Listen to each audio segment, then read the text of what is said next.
Good morning, everyone. Welcome to the Success Stories series on EduTap. And today, I'm really honored to have with me Mr. Chinmay, who has recently cleared the RBI Grade B Officer exam. And heartiest congratulations to you on becoming the RBI Grade B Officer, Chinmay. Thank you, sir. Thank you. So, guys, let me tell you that in the today's session, we are going to discuss his inspiring journey of becoming the RBI Grade B officer. So, for that, let me tell you that his inspiring story is really going to help you out as well in becoming the RBI Grade B officer next year. So, today, before coming to the strategy, let's just begin with the education background of your Chinmay. Sir, I have done my BTech in electrical engineering from JMT Guwahati. It's a college here in Guwahati, Assam itself, Hmm. sir. Okay. And after that, how did just RB Grade B officer exam happen to you? Sir actually initially मैं technical exams के लिए prepare कर रहा था after my graduation 1 साल के लिए।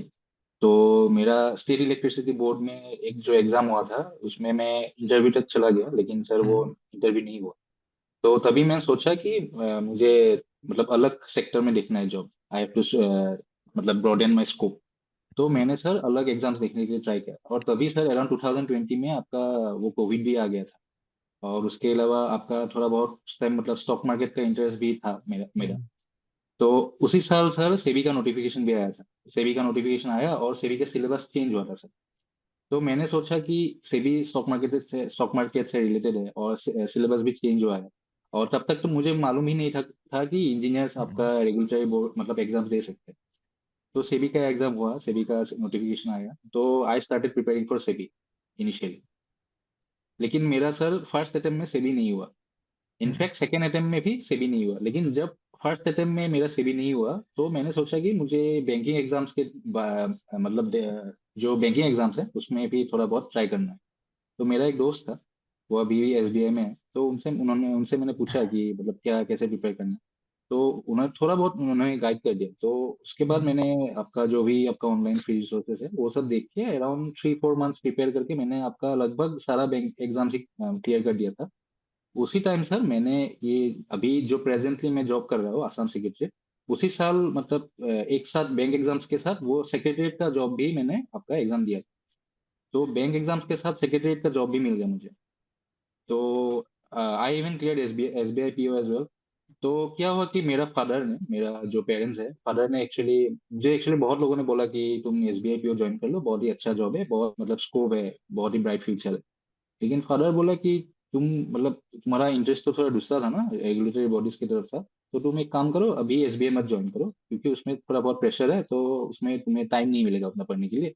और स्टेट गवर्नमेंट का जॉब है, तो मतलब वहाँ पे यूजुअली जो आपका पर्सपेक्टिव होता है उसमें जॉब का मतलब स्टेबल होता है, स्टेबल आवर्स होता है, स्टेबल वर्किंग आवर्स होता है। Hmm. तो इसी मेंटेलिटी के साथ मैंने वो आपका एसबीआई पीओ जॉब ज्वाइन नहीं किया, और मैं आसाम सेक्रेटरीट में ही रह गया। वो ये आई थिंक 2022 में मैंने ज्वाइन किया। तो 2022. 2022। तो उसके बाद क्या हुआ कि आपका सेबी मैंने एक अटेम्प्ट दिया, दूसरी बार और एक बार फिर से अटेम्प्ट दिया था, 2 बार अटेम्प्ट दिया था। सेकेंड अटेम्प्ट मैंने पूरा मतलब अच्छी तरह से प्रिपेयर करके दिया था। लेकिन क्या हुआ, मेरा वो नहीं हुआ। तो मैंने सोचा कि मैं और सेबी का प्रिपरेशन करूंगा ही नहीं, ये मतलब हो गया, इस बार नहीं हुआ तो मैं छोड़ दूंगा प्रिपरेशन। तो मैं सेबी उस बार नहीं हुआ तो मैं प्रिपरेशन छोड़ दिया। उसके बाद सर सेबी एक्चुअली नोटिफिकेशन आया ही नहीं था एक्चुअली Hmm. 2-3 साल तक। तो इस बार ये लास्ट आरबीआई नोटिफिकेशन के साथ ही सेबी भी आया था। तो सेबी का प्रिपरेशन मैं छोड़ दिया। तो उसके बाद मैंने एक बार नाबार्ड ट्राई किया 1 साल, 2022 अटेम्प्ट में मैंने नाबार्ड ट्राई किया। लेकिन मेरा सर नाबार्ड भी नहीं हुआ। लेकिन नाबार्ड होने के बाद लेकिन मैंने मतलब देखा कि मुझे मतलब एग्रीकल्चर रूरल डेवलपमेंट में उतना इंटरेस्ट नहीं आ रहा है।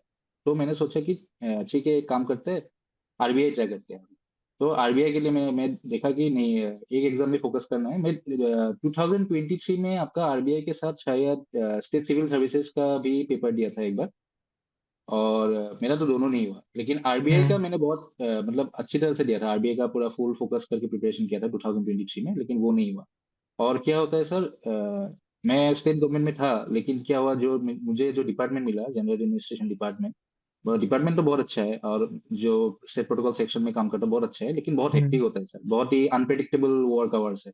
कभी रात को भी कॉल आ सकता है, एकदम सुबह को भी कॉल आ सकता है, तो ऐसा है सर। तो उसमें पढ़ाई के लिए मतलब टाइम ही नहीं बचता है। मतलब जिस वजह से मैंने स्टेट गवर्नमेंट का जॉब मतलब लिया था कि मुझे थोड़ा बहुत टाइम मिलेगा, मैं अच्छी तरह से पढ़ पाऊंगा, वो थोड़ा इश्यू हो गया था। लेकिन कोई नहीं, उसी बीच में मैंने मतलब जितना हो सकता है मैंने टाइम मैनेज किया और बाकी अर्न लीव लेके थोड़ा बहुत पढ़ाई किया था। लेकिन 2023 में तो नहीं हुआ। तो मैंने सोचा कि ठीक है, मतलब इस बार नहीं हुआ तो ठीक है, और एक बार ट्राई कर लेते 2024 में। अगर इस बार नहीं होता तो मैं आरबीआई का प्रिपरेशन ही मतलब छोड़ देता। तो 2024 में मैं पूरा अच्छी तरह से सिर्फ एक ही एग्जाम में एक ही एग्जाम का फॉर्म फिलअप किया था। ना कि नाबार्ड हो, ईडाई हो, किसी का एग्जाम फॉर्म फिलअप नहीं किया, सिर्फ आरबीआई का किया था। ये आरबीआई हो जाएगा तो ठीक है, नहीं हुआ तो मतलब दूसरा एग्जाम देखेंगे, पीसीएस वगैरह के लिए देख लेंगे बाद में। तो उसके लिए मैंने आपका अराउंड अर्न लीव मेरा जितना भी है, मतलब 2 महीने का हम्म। था शायद अर्न लीव, वो पूरा खत्म कर दिया। वो फेज 1 फेज 2 के बीच में जितना हो सकता है मैं पढ़ाई किया, और सर निकल गया मतलब बात। And the rest is history. ये सर। या सो गाइस, आप डेफिनेटली देख सकते हैं that it's been a long journey, एक बहुत ही लंबी जर्नी रही है। एंड उसके अंदर कुछ सक्सेसेस भी मिली तो कुछ फेलियर्स भी थे। तो कभी आपके मन में ऐसा नहीं आया चिन्मय कि बहुत हुआ, क्योंकि आपने पहले सेबी से शुरुआत की, then you appeared in RBI, NABARD, and then again you appeared in the RBI exam. So कभी ऐसा नहीं आया कि यार बस बहुत हुआ, लेट्स ट्राई समथिंग डिफरेंट? हाँ सर, वो तो मतलब ऐसा ही हुआ है कि बहुत हो गया, इस बार हम्म। लास्ट अटेम्प्ट करके स्विच कर देंगे, इस बार नहीं हुआ तो छोड़ देंगे। ऐसा तो मेरे हम्म। मेरे साथ हुआ है। लेकिन जो ये आपका एग्जाम देने का जो प्रोसेस है, जो एग्जाम हम्म। मतलब देना है, मुझे एक बेटर जॉब लेना है, वो मतलब बैक ऑफ द माइंड मुझे था कि मतलब मैं जो जॉब कर रहा हूँ उसमें उससे मेरा पोटेंशियल थोड़ा बहुत है। और बाकी मेरा पेरेंट्स का तो सपोर्ट था ही, मेरा फादर का भी बहुत हम्म। सपोर्ट था। तो मतलब both of them actually believe in me, मेरा फ्रेंड्स भी बहुत ही बिलीव करते थे, even my colleagues as well. Even my colleague जो अभी आपका आसाम सेक्रेटरीट में है, जनरल एडमिनिस्ट्रेशन डिपार्टमेंट में, वो भी बहुत बिलीव करते थे। एक कॉलेज ने तो मुझे बोला था कि आप जॉब छोड़ दो, जॉब पूरा छोड़ के अच्छी तरह से घर में प्रिपेयर करो, ऐसे वही भी बोला था उन्होंने। तो मैंने सोचा कि नहीं नहीं, जॉब के साथ ही निकलना है, क्योंकि अभी तो आपका जॉब मार्केट भी थोड़ा बहुत टफ है। तो वो इशू हो जाएगा बाद में, नहीं तो। और because RBI is very unpredictable, आप कुछ भी हो सकता है, फेज 1 हो या फिर फेज 2। मुझे तो अभी भी मतलब रिजल्ट तो अभी भी अनबिलीवेबल ही लगता है, हम्म। क्योंकि मेरा फेस टू भी मतलब ऐसा लगा था कि अभी इस बार तो नहीं निकलेगा शायद, ऐसा लग रहा था, क्योंकि इस बार पोस्ट भी बहुत कम हो गया था। यूजुअली तो आपका 200 होता है, हम्म। इस बार 66 पोस्ट था। तो it was kind of shocking, I think, as for other experiences. तो वही था sir, back of the mind मतलब था कि मतलब कुछ तो अच्छा करना होगा, ट्राई करना है, होगा नहीं होगा वो अलग बात है, लेकिन I hmm. Will try whatever I can. मैं I will try to give my 100%। तो उसी तरह या से सर हो गया sir. so aspirants, I would like to tell you here that presently Chinmay is working in the Assam Secretariat, and that is also very good profile at which he is working right now, and he's really having a very good scope in when it comes to the promotions. So Chinmay, उस time पर like you are already having a good job with you, right? And the number of vacancies are less. Your job is really hectic. So आपका motivation level क्या था? What was motivating you to do more and more better to become the RB Grade B officer? Sir इसमें मैं आपका एक एक generic answer ही दे देता हूँ, क्योंकि वो एक्चुअली रीजन ही है। पहला बात तो है सर, मतलब आरबीआई का जो क्या बोलते हैं इसको, प्रेस्टीज जो है ना, बहुत बहुत ही हम्म। प्रेस्टीजियस जॉब, बहुत ही अच्छा जॉब है।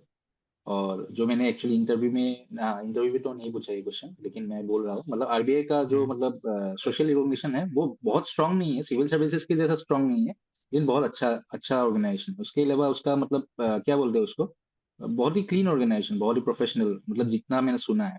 उसके अलावा उसका हम्म। जो सैलरी और पर्क्स है वो तो वन ऑफ द बेस्ट है, one of the best in industry, वो एक था। उसके अलावा जो आपका मतलब उससे आप मतलब बहुत ही लर्निंग अपॉर्चुनिटीज मिलेगा वहाँ पे जाके। उसके अलावा आपका मतलब बाहर से आपका डेपुटेशन भी होता है कभी कभार, बहुत बहुत ही अपॉर्चुनिटीज है। तो वो at the back of the mind था। और आरबीआई ग्रेड भी थोड़ा बहुत अनपॉपुलर भी है, मतलब सभी लोगों को नहीं मालूम है, थोड़ा बहुत लोगों, हम्म। ज्यादातर लोगों को तो सिविल सर्विसेज का ही मालूम है।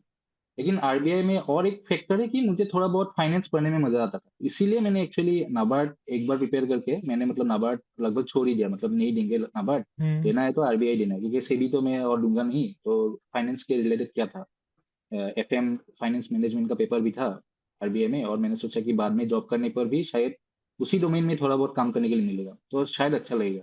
तो वही मोटिवेशन था कि आरबीआई ट्राई करके देखते हैं, अच्छा लगा तो वहां पे चले जाएंगे, मतलब मिल जाएगा जॉब तो चले जाएंगे। वही था सर कि मतलब ये तीन चार जो भी रीजन है। Okay, so it's really great to hear that कि जो मोटिवेशन लेवल्स होते हैं, as it really motivated you to prepare better for the RB grade B officer exam. As you mentioned Chinmay कि आपका जो स्केड्यूल था, लाइक काफी स्टूडेंट्स की एक क्वेरी रहती है कि सर हम वर्किंग एस्पिरेंट हैं, हमारे पास बहुत कम टाइम है इन ऑर्डर टू प्रिपेयर, तो कैसे हम कवर करें, whether we will be able to do it और not. So guys, I think Chinmay is a live example before you, and if he can do it, then you can also do it. So, but यहाँ पर एक सबसे important चीज है solution, कि कैसे आपने उसका solution निकाला कि even being in this hectic job, you were able to clear the examination. You told me that yes, you exhausted all your earned leaves. So please tell our aspirants about that phase so that they can learn from you and they can also have a guidance that yes, that's how we can also make it to the final list. Sir regarding time management या फिर schedule, इसके बारे में ये बोलूंगा कि मेरा तो शेड्यूल प्रेडिक्टेबल नहीं है। तो even I think that is applicable for, that will be applicable for hmm, other aspirants as well, कि आप शेड्यूल के पीछे मत भागिए। जो आपको मतलब फिक्स आवर्स के पीछे मत भागिए, आप हम्म, टारगेट्स रखिए। 1 वीक का टारगेट्स रख लीजिए। ठीक है, आज 1 घंटा पढ़ाई हो गया, कल 3 घंटा होगा, परसों 2 घंटा हम्म, होगा। ऐसे करके आपको सिर्फ टारगेट्स पे फोकस करना है, जितना हो सकता है आप टारगेट्स पे फोकस कीजिए, आप टारगेट्स को खत्म करना है। वही बात है सर। मेरा तो ऐसा होता था कि टारगेट्स, मैं I will be very honest, मतलब 50% या फिर 50% से कम ही होता है हम्म, ज्यादातर। और जो भी पढ़ाई किया मैंने ज्यादातर, तो मैंने आपका 2 महीने में ही किया था। फेज 2 का ज्यादातर प्रिपरेशन तो 2 महीने में ही किया था। और बाकी मेरा एक अच्छा बात था कि मेरा क्वांट रीजनिंग इंग्लिश एक्चुअली थोड़ा बहुत मुझे मेरा बेसिक्स क्लियर ही था, क्योंकि मैंने बैंक एग्जाम्स भी क्लियर किया था। और हम्म, आज तक मैंने जितना भी एग्जाम्स दिया है उस प्रीलिम्स तो हो ही जाता है मेरा, वो कोई इश्यू नहीं था। तो क्या होता है, जब भी मुझे उसके लिए प्रिपेयर करना होता है I will just go for मॉक्स। लेकिन अगर कोई फ्रेशर है, कोई मतलब एकदम फ्रेशर है, उनके पास तो बहुत सारा टाइम है। तो वो हम्म, मतलब ऐसा नहीं देखना है कि एक रूटीन बनाना है, उसको फॉलो करना है। रूटीन के पीछे मत भागिए, आई वुड से कि टारगेट्स के पीछे भागना है। आपको एक शीट ऑफ पेपर लीजिए कि ये टॉपिक आज खत्म करना है, ऐसे करके भागिए। ठीक है, आज उतना पढ़ाई नहीं हुआ, लेकिन आप कल तक कर दो, मतलब विद इन द 1 वीक आप वो टारगेट्स कंप्लीट करना है। आज कम पढ़ो, कल कल ज्यादा पढ़ो, ऐसे करके भी आप खत्म कर सकते okay. Exactly, I think this is really a great way to achieve your targets. And अगर आपका कोई अनप्रिडिक्टेबल स्केड्यूल है आपके ऑफिस का, तो डेफिनेटली इस तरीके से आप अपने टारगेट्स को अचीव कर सकते हैं। Very good. So apart from that guys, let me tell you कि एक एस्पिरेंट की लाइफ में ना सबसे इंपॉर्टेंट जो चीज है, that is identifying your strength and weaknesses and then working on them, right. अगर कोई वीकनेस है तो सबसे पहले उसको आइडेंटिफाई करना एंड देन उसको एक्सेप्ट करना काफी ज्यादा इंपॉर्टेंट है, क्योंकि काफी स्टूडेंट्स क्या करते हैं, they are not ready to accept their shortcomings, and that's why it really leads to failure in the examination. But when we talk about the Chinmoy, इनकी भी एक ऐसी वीकनेस थी जो उन्होंने मुझे बताया, and it was really great to hear that he is admitting that particular part कि हाँ, this is something in me and I really need to work on that, and that is basically not able to recall much of the information that he use to read. So कैसे आपने उस अपनी weakness को identify किया सबसे पहले, and then overcome किया over a period of time? Please tell our aspirants. Sir. मेरा थोड़ा बहुत मेमोरी का वो मुझे ज़्यादा याद नहीं रहता है, बार बार पढ़ना होता है। तो ये कॉन्सेप्ट मुझे थोड़ा बहुत फेमिलियर ही था, तो इस बार एक्चुअली शायद एग्जीक्यूशन थोड़ा बहुत अच्छा हो गया इस बार।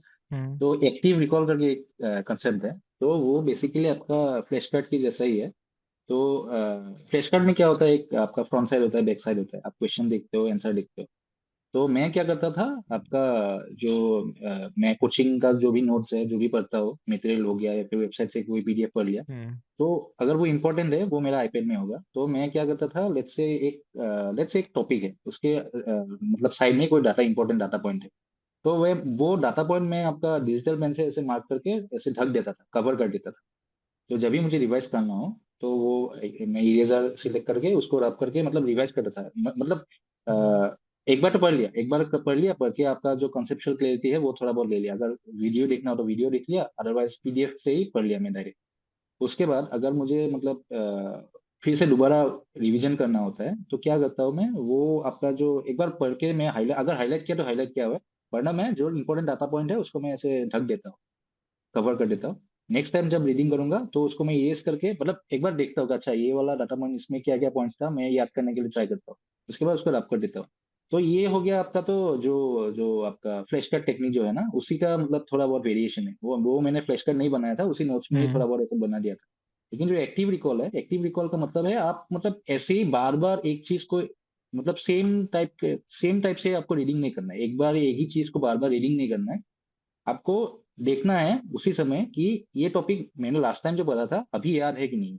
और वो आपका मतलब एक इफ इट इज पॉसिबल आपको एक फिक्स्ड इंटरवल्स में करने से बहुत अच्छा होता है। जो एक फॉरगेटिंग कर्व है ना, एबिंगहॉस कर्व जैसा हम्म। एक फॉरगेटिंग कर्व है, उस मतलब वो प्रिंसिपल यूज करके मैं थोड़ा बहुत पढ़ता था कि आज पढ़ लिया, 2 दिन के बाद वो मैं मतलब फिर से पढ़ लिया। और और मैं क्या करता था, अगर लेट्स से मुझे कोई चीज याद नहीं होता है, बार बार याद नहीं होता है, तो मैं एक शीट ऑफ पेपर रख लेता था साइड में, थोड़ा एक पीस ऑफ पेपर।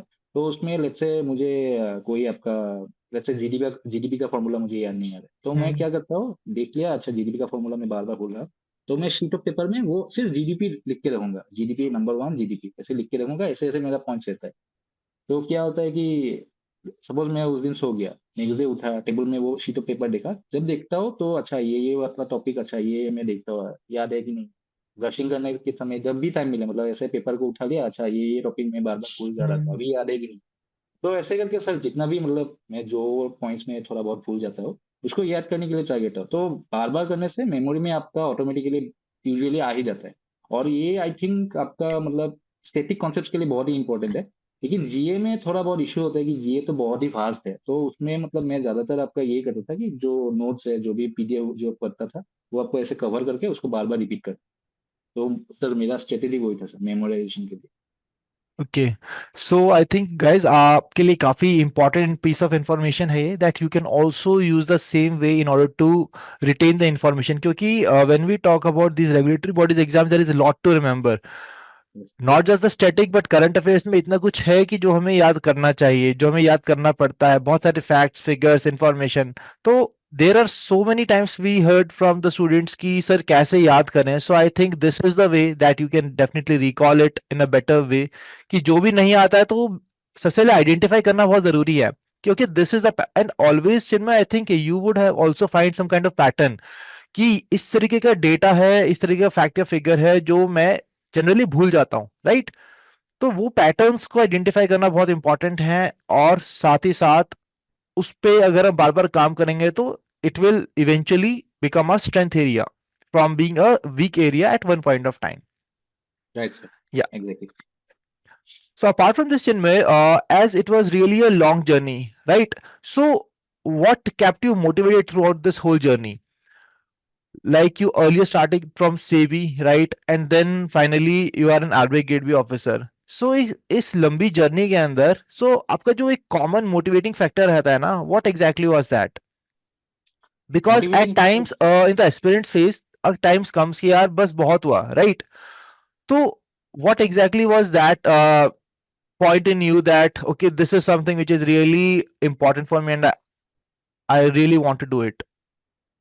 सर वो मैं बोलूंगा वो एक्चुअली थोड़ा बहुत इनहेरेंट क्वालिटी ही है मेरा, मतलब मैं actually I try to never give up. जो भी करता हूँ मैं I try to never give up, जो भी मतलब एग्जाम देने के लिए फोकस करता हम्म। हूँ मैं। आपका लेट्स से वो अलग बात है कि से भी 2 अटेम्प्ट देके मैं फिर से अटेम्प्ट नहीं किया, वो अलग बात है। लेकिन जब मैं हम्म। कुछ प्रिपेयर करता रहता हूँ, तो दैट इज माई मैं मतलब जितना हो सकता है मैं ट्राई हार्ड करता हूँ। मतलब मुझे याद नहीं आ रहा है, ठीक है मैं बार बार पढ़ूंगा उसको। मुझे ये क्वेश्चन नहीं आ रहा है, मुझे ये क्वांट नहीं आ रहा है, क्वांट में स्कोर कम आ रहा है, तो I will try again hmm. And again जब तक मेरा क्वांट का स्कोर अच्छा नहीं आ जाता है। तो वो एक था सर, वो परसिवरेंस थोड़ा बहुत था मेरे में। वो मैं पहले से even during my engineering exams also I used to do that. तो वो एक था सर। और बाकी मैं ये बोलूंगा, मैंने आपको शायद वीडियो के पहले में ही बताया था कि back hmm. Of the mind मुझे थोड़ा बहुत तो था कि मैं तो इससे थोड़ा तो अच्छा डिजर्व करता हूँ। मैं I I can use my talents and everything for something better, better job in a better institution hmm. और एमंग बेटर पीपल। तो आरबीआई में भी जो भी लोग रहेंगे वो तो बहुत ही ब्रिलियंट ही होंगे। तो वो एक बैक ऑफ द माइंड था कि मैं थोड़ा बहुत तो अच्छा कर सकता हूँ, if I try hard enough like I will be able to do it better. और बाकी मेरा सब फ्रेंड्स है और मेरा पेरेंट्स है, तो वो तो मतलब वो तो बहुत ही बिलीव करते थे बहुत पहले से ही कि मैं कुछ अच्छा कर सकता हूँ। तो I think that help me a lot sir, that kept me motivated throughout the whole journey. I was like मतलब कुछ ना कुछ दिन तो मैं थोड़ा बहुत कुछ बड़ा करके देखूंगा। तो वही था sir back of the mind कि आरबीआई का भी यही था सर। आरबीआई तो बहुत बड़ा ऑर्गेनाइजेशन है, अगर if I try hard enough maybe I will get it sir. तो वही था sir. Yeah. So it's really important to have a positive self belief कि yes, I can do it. And in that times, I think external support system is also required, Chinmay, right? So for Yes. you, as it was your long journey, who was your support system during those tough times? Sir obviously my parents क्योंकि मेरा job इतना ही hectic होता है आई हम्म, think अगर मैं अपने parents के साथ नहीं रहता तो शायद मेरा पॉसिबल नहीं हो पाता है क्योंकि बहुत ही टाइम कम कम टाइम मिलता है खाना बनाने से मतलब बहुत हम्म, कुछ मम्मी देख लेते थे तो मेरा मतलब इतना काम था ही नहीं घर में हाउस होल्ड चोर्स एकदम था ही नहीं बहुत ही कम था और बाकी मेरा फादर तो बहुत आगे से बहुत सा मोटिवेटिंग है वो तो मैं बोल ही रहा था बहुत बहुत ही बिलीव हम्म, करते हैं उन्होंने ही मुझे एसबीआई पीओ ज्वाइन करने के लिए नहीं बोला था वो तो था सर और बाकी मेरा जो भी फ्रेंड सर्कल है मेरा कजिन्स है या फिर आपका मेरा जो ऑफिस का even even my office colleagues they were very supportive even my boss मैं तो ये बोलूँगा मेरा बॉस भी जो था वो भी बहुत ही सपोर्टिव था इसके रिगार्डिंग इतना सपोर्टिव भी नहीं हो सकता है क्योंकि काम तो करना होगा लेकिन otherwise all of them are very helpful but specially my parents अगर मैं पेरेंट्स के साथ नहीं होता तो शायद ये क्लियर करना मेरे लिए मुश्किल होता क्योंकि उसके लिए आपको टाइम निकाल के फिर से पढ़ना होता है और आप बहुत ही टायर्ड हो जाते हैं उसके बाद अगर आप घर में आके अगर खाना बनाना हो या फिर कुछ दूसरा काम करना हो तो वो एक्चुअली पॉसिबल हम्म, नहीं हो पाता यही सर definitely. So यहाँ पर चिन्मय, one thing I would like to draw here कि you also appeared in 2023 exam RBI Grade B officer, right? And then yes in 2024 also. So how did you identify your shortcomings that were there in 2023 exam, which basically was the reason that you were not selected that year, right? तो कैसे identify किया and कैसे उस पर काम किया in 2024? Because I think it is really very important point कि sometimes क्या होता है कि students do not even realize and they do not analyze what exactly is the area where they were lagging. So yes what is the way to identify that area and to work on that? Okay so sir मैं इसमें एकदम I will try to be very bluntly honest in this Hmm. Question तो क्या है कि last year जो हुआ था तो मुझे टाइम कम मिला था मेरे वर्ड Hmm. ईयर मुझे टाइम कम मिलता है तो मुझे ज्यादा पढ़ाई नहीं होता है और when ever I am very tired तो थोड़ा बहुत तो प्रोक्रेस्टिनेशन हो ही जाता है तो मेरा पढ़ाई नहीं होता था तो क्या जितना भी मैंने पढ़ा तो आपका ज्यादातर तो वो 50 एक्चुअली मैं आरबीआई को थोड़ा बहुत अंडर एस्टिमेट ही कर दिया 2023 में मैंने सोचा कि 15 डेज में मैं कर पाऊंगा जो भी होगा लीव ले लूंगा हो जाएगा लेकिन उस साल मुझे मेरा नहीं हुआ जब मैंने स्कोर कार्ड देखा मेरा एक्चुअली ईएसआई में ऑब्जेक्टिव में शायद सिंगल डिजिट मार्क था कम था Hmm. ओवरऑल ओवरऑल सब सभी में कम था कम कम मार्क्स था मेरा लेकिन बात यही कि मैं ये देख रहा था कि द थिंग इज मेरा ओवरऑल एफर्ट मतलब एफर्ट तो था मेरा लेकिन टाइम कम था वो टाइम थोड़ा ज्यादा देना होता था Hmm. और एक चीज बात है कि आपको जो फेज टू का सिलेबस है ना आप सारा मत कंप्लीट कीजिए जितना हो सकते है कीजिए इफ इट्स पॉसिबल आप स्टैटिक सभी खत्म कर दीजिए लेकिन एटलीस्ट आपका तो मैनेजमेंट तो होना चाहिए अगर आपके पास टाइम कम है आपको मतलब फेज वन से पहले या फिर इवन बिफोर द नोटिफिकेशन अगर आप मैनेजमेंट को कंप्लीट कर लेते हो ना वो स्टैटिक सब्जेक्ट है उसको कंप्लीट करके आप बाद में उसको बार बार रिवाइज कर सकते हो और मतलब आप उसको रिवाइज करके even if you start preparing for descriptive answers as well Hmm. वो आप देख सकते हो तो वो मेरा back of the mind strategy था कि लास्ट ईयर मेरा खराब हुआ फेज टू क्योंकि मेरा हर बार मीट्स में मैं रह जाता हूँ जितना भी रेगुलेटरी बॉडीज Hmm. दिया है 3 बार दिया है उससे तीनों बार में ही 3 बार नहीं 4 बार two times B one time number and one time RBI तो I was behind in mains only और ज्यादा मार्क्स नहीं सर अराउंड 5 to 10 मार्क्स में ही रह जाता हूँ ज्यादातर तो क्या हुआ कि इस साल मैंने मतलब वो था कि बैक ऑफ द माइंड मुझे मतलब फेस टू का प्रिपरेशन जितना हो सकता है पहले करना है तो मैंने स्टेटिक देखा जितना हो सकता है मैनेजमेंट भी कंप्लीट करने के लिए ट्राई किया लेकिन आई विल बी वेरी ऑनेस्ट मेरा कंप्लीट नहीं हुआ था मैं अराउंड आई थिंक मैनेजमेंट का 60 to 70% हो गया था मेरा लेकिन इस बार ये एक अच्छा था कि फेज वन और फेज टू लास्ट टाइम से इस बार थोड़ा थोड़ा टाइम ज्यादा था गैप थोड़ा ज्यादा था तो उसी में जितना हो सकता है मैंने प्रिपेयर किया तो प्रिपेयर करके आपका ओवरऑल मतलब जितना हो सकता है मतलब ऐसे डे एक मतलब वन बाय वन जितना भी I I try to give my मतलब फुल्ली यूटिलाइज किया जो भी बंद था फुल्ली यूटिलाइज किया एक Hmm. लाइब्रेरी ले लिया मैंने एक्चुअली मैं घर में भी नहीं पढ़ा था एक प्राइवेट लाइब्रेरी लिया था मैंने उसमें जाके मैं सुबह को जाता हूँ और रात को आता हूँ I was studying there for like undisturbed for continuously और मैं ये आपका जो ये पोमोडोरो टेक्निक है वो भी यूज किया था जितना हो सकता है मतलब वही है sir Right. So it is really important to use such kind of techniques and to make sure that you are really focused on the target. और ये जिस तरीके से guys चिन्मय ने खुद का एनालिसिस किया उसके ऊपर काम किया, you can also do the same and you can identify your shortcomings and make sure that the upcoming year when the notification will come you are going to hit the bullseye. So Chinmay, right now when we talk about this particular time, right, there are ample of resources which are available to the students. ठीक है। तो आप क्या suggest करना चाहेंगे students को कि क्या हमारे पास 4-5 रिसोर्सेज रहने चाहिए और they should stick to just a single resource? How did you manage that? Sir इसमें भी हाँ, ये जो लास्ट क्वेश्चन जो है ना उससे थोड़ा बहुत रिलेटेड है। तो लास्ट टाइम मेरा रिसोर्सेज थोड़ा बहुत ज्यादा था, इस साल मैंने हम्म। रिसोर्सेज बहुत ही कम कर दिया था। और मैं ये बोलूंगा, अगर आपको सेल्फ स्टडी करना है, आरबीआई मतलब थोड़ा बहुत टेक्निकल एग्जाम है, आपको अगर आपका आइडिया एकदम भी नहीं है तो आई वुड रिकमेंड कि आप एक कोचिंग ज्वाइन कर लो। अगर आपके पास टाइम भी कम है तो आप एक कोचिंग ज्वाइन करने से बहुत अच्छा होता है। आप उससे गाइडेंस बहुत मिल जाता है, क्योंकि आप मतलब सिलेबस तो बहुत फास्ट है। आप मतलब जीए हम्म। तो आप मतलब कितना ही पढ़ोगे, जीए तो एक मतलब बहुत फास्ट ही है। उसके बाद आप आरबीआई सर्कुलर्स पढ़ना होता है। मतलब आरबीआई में तो सर्कुलर्स बहुत सारा निकलता है, लेकिन आपको तो देखना हम्म। होगा ना कि कौन सा इंपॉर्टेंट है कौन सा नहीं है। अगर आप बहुत पहले से पढ़ रहे हो तो अलग बात है। लेकिन आई वुड से कि अगर आपके पास मतलब if you have the opportunity, if you have the मतलब आपके पास अगर चांस है, आप ले सकते हो, तो आप एक कोचिंग प्लेटफॉर्म ज्वाइन कर लो। उसको फॉलो करना है जुडिशियसली। लेकिन बात ये है कि अगर आपने सपोज लेट से एक कोचिंग प्लेटफॉर्म ज्वाइन किया ना, तो आपको मतलब दूसरी तरफ से भागना नहीं है। हम्म। आप एक ही प्लेटफॉर्म को देखो, उसको खत्म करो। और बात ये है कि लेट से आपने कोई एक रिसोर्स पकड़ लिया ना, वो रिसोर्स जब तक खत्म नहीं होता है, एक बार रिवाइज नहीं होता है, तब तक आप दूसरे रिसोर्सेज के पीछे मत भागो। वही रिसोर्स को बार बार पढ़ते रहो। अगर वो नहीं हुआ तो दूसरा भी नहीं होगा। तो वो एक बात था सर, आप जितना हो सकता है आप रिसोर्स कम करो। लास्ट टाइम मैंने एक्चुअली मुझे याद है, मैंने द हिंदू का जो बैंकर शब्द का द हिंदू जो है ना, वो ही पढ़ा था along with the coaching material जो करंट हम्म। अफेयर्स आता था मंथली। तो इस साल वो मैंने नहीं पढ़ा, 2024 में इस साल मैंने नहीं पढ़ा। कोचिंग का जो भी आपका मंथली का करंट अफेयर्स आता है वो पढ़ लिया मैंने।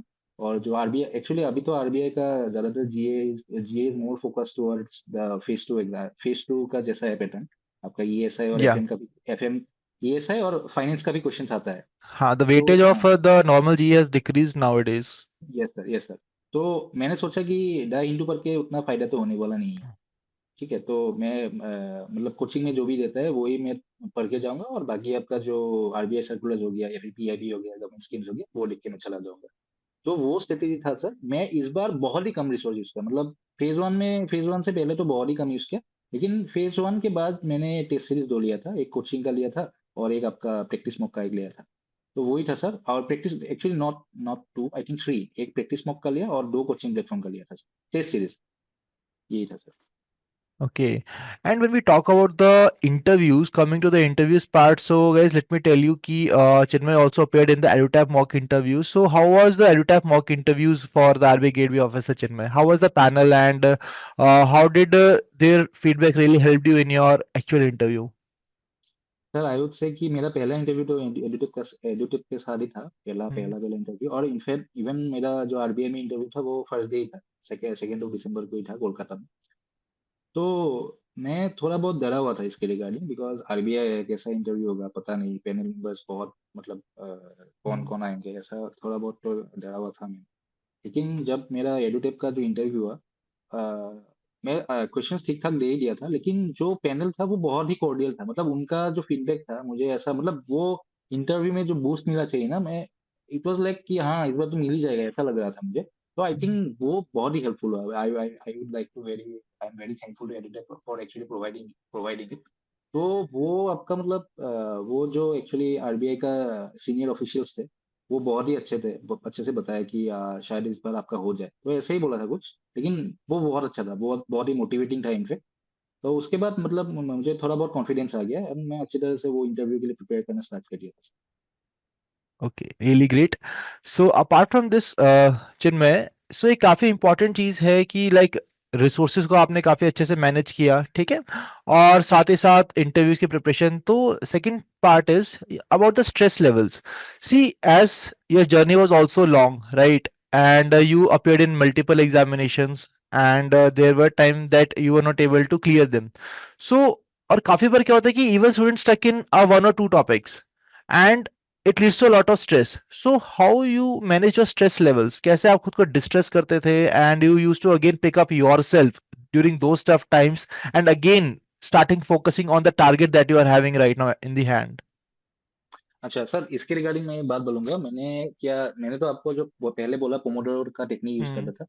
तो इसके लिए लेट्स से मुझे इनर्शिया ब्रेक करना है। लेट्स से मेरा आज लाइब्रेरी में घुस गया हो, मुझे अभी पढ़ाई स्टार्ट करना है।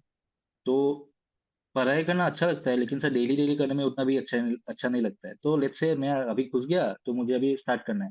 तो I will not be able to sit for like hours straight, 1 घंटा 2 घंटा हम्म पहले जाके मैं बैठ नहीं सकता। तो इनिशियली मैं क्या करता था, जो आपका पोमोडोरो का स्टैंडर्ड टाइमिंग होता है ना, 25 to 5, 25 minutes hmm work, 5 minutes of break, तो वो उससे मैं स्टार्ट कर देता हूँ। लेट्स से 25 मिनट्स में पढ़ाई स्टार्ट कर दिया, 5 मिनट्स ब्रेक ले लिया, मैं और एक सेशन करूंगा, 25 मिनट्स पढ़ाई कर लिया, 5 मिनट्स ब्रेक ले लिया। लेकिन जब मेरा थोड़ा बहुत इंटरेस्ट आ गया, थोड़ा बहुत मोमेंटम आ गया, तो मैं क्या करता हूँ, 25 मिनट्स को मैं 50 मिनट्स कर देता, 50-10 करके पढ़ता था। 15 मिनट्स में पढ़ता हूँ, 10 मिनट्स ब्रेक, 15 मिनट्स पढ़ता, 10 मिनट्स ब्रेक। कभी कभी क्या होता है कि लेट्स से पढ़ाई मतलब ज्यादा इंटरेस्टिंग लग गया, हम्म या फिर मैं ज्यादा ही घुस गया हूँ पढ़ाई में, मैं हम्म फ्लो में हूँ, फ्लो स्टेट में हूँ। तभी क्या करता हूँ, आपका मतलब वो टाइमर इतना मैटर नहीं करता है। वो आपका 1 घंटा हो सकता है, 2 घंटा हो सकता है, जब तक मेरा मतलब दिमाग में घुस रहा है चीज, जब तक मैं मतलब अच्छी तरह से पढ़ाई कर पा रहा हूँ, तब तक मैं वो उससे उठ नहीं जाता था। वो एक था सर, वो एक था। बाकी डिस्ट्रेस के लिए मतलब मैं ये बोलूंगा कि लेट्स से मैं कोई टॉपिक पढ़ रहा हूँ, मैं यूजुअली एक टॉपिक को एक साथ नहीं पढ़ता था। लेट्स से मैं हम्म कोई आपका यूनियन बजट पढ़ रहा हूँ, लेट्स से मैं यूनियन बजट पढ़ रहा हूँ, मतलब खत्म ही नहीं हो रहा है, बहुत बड़ा है। तो लेट्स से मैं वो 1 घंटा तक पढ़ा, लेकिन देखा कि बहुत पढ़ना है, ठीक है एक काम करो, इसको थोड़ा बहुत के साइड कर लेता हूँ, थोड़ा बहुत मैनेजमेंट पढ़ लेता हूँ। तो एक सेशन या फिर 2 सेशन में मैनेजमेंट पढ़ लिया, उसके बाद मैं फिर से यूनियन बजट में आता हूँ। यूनियन मेज में हटा, तो थोड़ा बहुत ऐसे स्विच करने से थोड़ा बहुत इंटरेस्ट भी रहता है, और आपको मतलब बोर नहीं हो जाते हो, आप स्ट्रेस में नहीं चले जाते हो कि खत्म ही नहीं हो रहा है, सिलेबस तो आगे ही नहीं बढ़ रहा है। ऐसा था सर, वो मैं बहुत करता था। Exactly so it is really great कि हमें अपनी थोड़ी सी डाइवर्सिफाई करना चाहिए प्रिपरेशन को, right? When we yes stick to just one single topic or one single subject, so all obviously eventually it will lead to it really becomes boring for us, right? And we yes eventually lose our interest in that particular subject. तो ये काफी अच्छी चीज है। I think aspirants आप सभी इस चीज को अडॉप्ट कर सकते हैं कि मेक श्योर कि डाइवर्सिफाई कीजिए आप अपने प्रिपरेशन को। Even we tell the people when they are preparing for the current affairs ki it's not like just there will be a single day for the schemes only. Just try to cover two schemes, two reports, two RBI notifications. The remaining yes part you can just read some other important current affair articles. So एक balanced approach रहेगी तो आपका interest भी बना रहेगा and you are also touching each and every area of the current affair. That is really yes important from exam. Yes sir, yes sir. Apart from this, Chinmay, there are so many students who basically see कि यार the people who are clearing RBI, NABARD, SEBI, so they are just from the eminent institutions of the nation like IIT, IIM वाले होते हैं, right? और NITs. But as you are from a private college, right? So कभी आपके मन में नहीं आया कि यार पता नहीं कैसे हो पाएगा मेरा, क्योंकि even there are people who are from IITs, so वो अलग ही लेवल के रहते हैं। So उस टाइम पर like even having this thought in your mind, how did you maintain your self belief? Sir वो तो था मेरा, मैंने आपका जो भी मैं देखता हूँ, जो हम्म जितना भी एक्सपीरियंस है, जो भी मतलब प्रिपेयर कर रहा था, इवन मैं लास्ट आपका जब सेबी का प्रिपरेशन किया था, स्टार्ट किया था, तो टेलीग्राम में मुझे मिला था एक दोस्त मिला था, उनका नाम मैं भूल गया हूँ। वो भी आपका आईआईटी और आईएम से था, आईएम कलकत्ता से था, हम्म वो भी प्रिपेयर कर रहे थे सेबी। तो आई वाज लाइक मतलब ये तो मतलब कौन ही प्रिपेयर कर रहा है अभी इनके साथ हम्म कम्पीट कम्पीट करना है। वो था इनिशियली था, लेकिन बाद में ये हुआ कि मैंने देखा, एक्चुअली दूसरा एग्जांपल भी देखा। मेरा एक मैंने देखा आपका दूसरे कॉलेज से भी आपको मतलब आरबीआई से भी ये सब मिलता हुआ देखा है।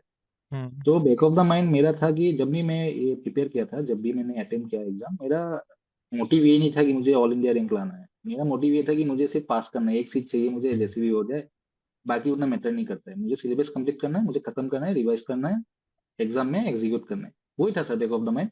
मैं उतना नहीं सोचता था, मुझे सिर्फ मतलब थोड़ा बहुत जो भी कंपटीशन है वो मैं, ठीक है आईआईटी आईएम ठीक है, फर्स्ट 10 सीट्स या फिर 20 सीट्स ले जाएंगे, लेकिन बाकी तो रह जाएंगे ना, वो ले लेंगे। वही था सर। उतना मैं सोचता नहीं था। इनिशियली थोड़ा बहुत सोचता था कंपटीशन के बारे में, बाद में उतना नहीं सोचा सर।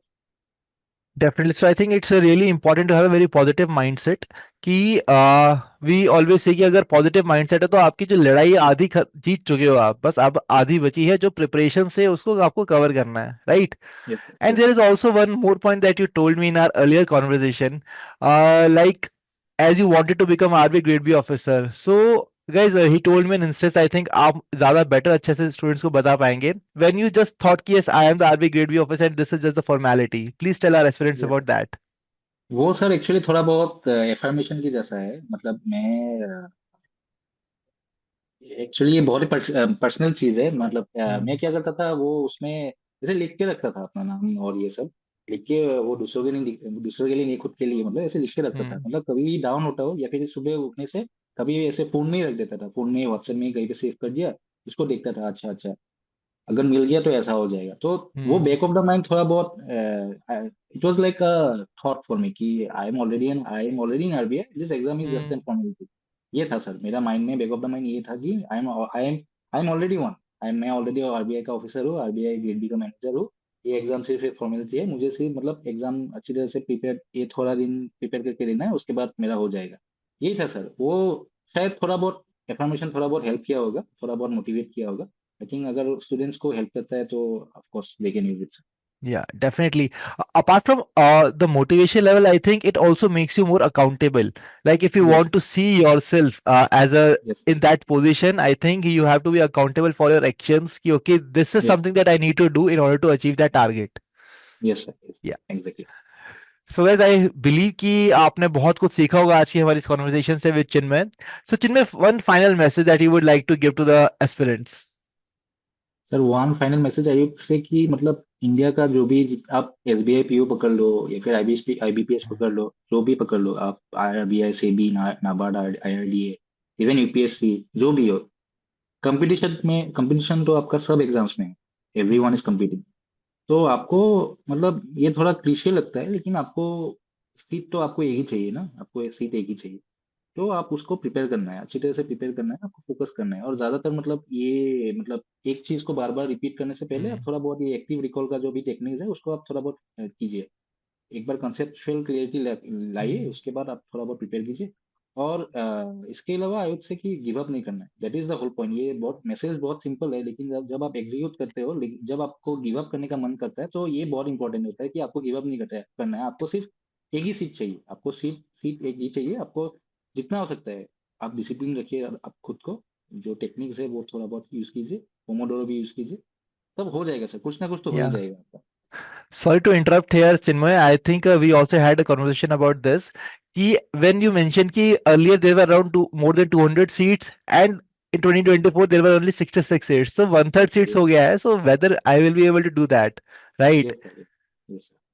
So तो how did you वो, overcome that part? हाँ सर, वो तो मैंने आपको जो बोला था ना, 2023 में मैंने आपका Hmm. आरबीआई का अटेम्प्ट दे दिया। 2024 में जब दिया था तो it was like a do और डाई, मतलब मैंने खुद खुद के लिए बना लिया था, मैंने डू और डाई कि इस साल तो मतलब निकालना ही है। Hmm. अगर नहीं निकलेगा तो मैं आरबीआई दूंगा ही नहीं, मतलब ऐसा था, मैं इस बार आरबीआई अगर नहीं निकला तो मैं दूंगा ही नहीं। तो मैं उसी मतलब मोमेंटम से थोड़ा बहुत मैं प्रिपेयर कर रहा था। Hmm. इवन मैं अर्न लीव के लिए भी मतलब क्लेम किया हुआ था, ऑफिस में ही बोला था कि मैं अर्न लीव ले लूंगा।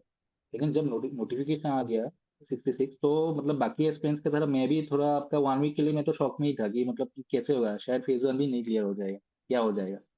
तो वो था सर, मतलब I was very shock to the see the number of post. लेकिन बाद में जो मेरा वो ही था ना सर, मैं पहले भी बताया Hmm. कि एक ही सीट चाहिए, 66 हो, 5 हो, कुछ जो भी हो, मतलब एक ही सीट चाहिए। तो एक सीट के लिए लड़ाई करना है। मतलब रिजल्ट के बारे में उतना नहीं सोचा, ये आपका मतलब भागवत गीता के जैसे होता है ना, आप कर्म Hmm. करो, फल के बारे में मत Detaching from सोचो। the result. या सर, तो थोड़ा बहुत वही था सर कि मैं अपना 100% दूंगा, बाकी जो होता है मतलब देखा जाएगा, बाद में देखा जाएगा। तो वो आ गया था सर थोड़ा बहुत, तो 66 पोस्ट देखा मैंने, एक ही पोस्ट चाहिए मुझे। तो वो था सर, वो मैं पढ़ाई करने के लिए स्टार्ट किया। अगर मैं सोचा कि प्रीलिम्स नहीं हुआ तो ठीक है, छोड़ देंगे, ऐसा था सर। लेकिन मेरा प्रीलिम्स भी हो गया। तो प्रीलिम्स होने के Hmm. बाद थोड़ा बहुत कॉन्फिडेंस आ गया कि हाँ शायद अभी थोड़ा मतलब हो Hmm. जाएगा, शायद अभी थोड़ा तो कैंडिडेट्स का कंपटीशन तो थोड़ा कम हो गया है ना फेस टू में। तो ठीक है, तो उसी के हिसाब से मतलब अकॉर्डिंगली मैं चलता गया सर। वो रिजल्ट से थोड़ा बहुत डिटेचमेंट लाया मैंने, पोस्ट Hmm. एक ही पोस्ट चाहिए ऐसे करके सोच के I started focusing on the exams. Very well said and executed by you in your journey of becoming the RBI Grade B officer. So guys, I think if Chinmay can do this. And see, we are just surrounded by such kind of practical techniques and the live examples. So we know about everything, but I think it comes to the execution which makes a difference. And Chinmay has made that difference by executing all those techniques in his journey of becoming the RB Grade B officer. And if he can, then you also can. So Chinmay, you are really a inspiration for all the future aspirants who want to join, be it any organization, like not just Yes, RBI, but even CB, NABARD, or even UPSC. So yes. again, thank you for joining us today. And on the whole behalf of EduTap team, I would like to congratulate you for becoming the RBI Grade B officer. Thank you very much, sir. Thank you, sir. Thank So guys, we will keep on coming up with such more inspirational stories for all of you. And I really believe कि आपने आज की story से बहुत कुछ सीखा होगा. Now, till then, we will be coming up with the next journey and next success story. Wish you all happy learning.